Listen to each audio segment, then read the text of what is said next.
Sad but true, Ezra Klein lives in my head rent-free. But today I have a softer take than bootlicking, or the view that Ezra Klein and Charlie Kirk share the same class interests, although those are still valid.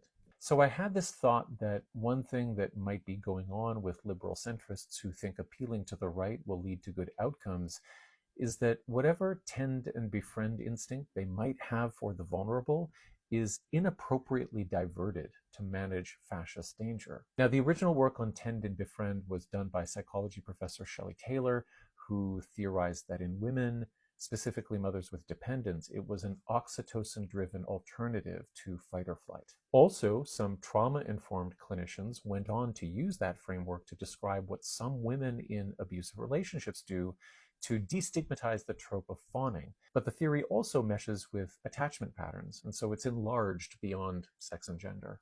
So tend and befriend is a stress response often oriented toward coalition building and threat reduction through solidarity rather than confrontation.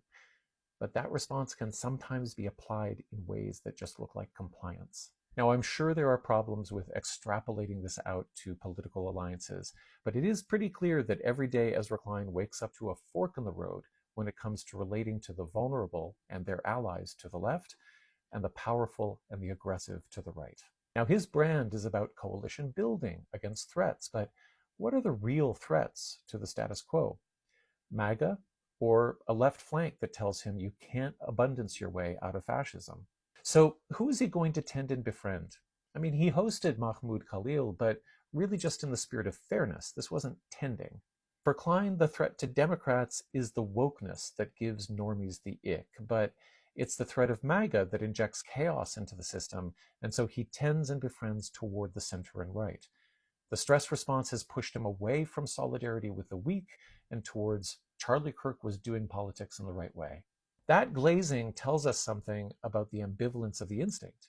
It seems we have a protective pathway that can build solidarity with the immiserated against outside threats, but that instinct can be misdirected on the bet that tending to the needs of an aggressor will create safety or a return to normalcy. The original tend and befriend builds solidarity with the coalition of the threatened. The twisted version builds solidarity toward the aggressor, toward the comfortable.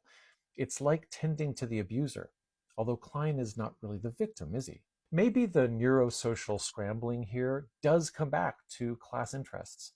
You can be afraid of fascists, but not so afraid of them that you don't think they can be managed by getting close and seeing whether you can work something out. And you wouldn't do that if you thought that you had a lot to lose by getting close.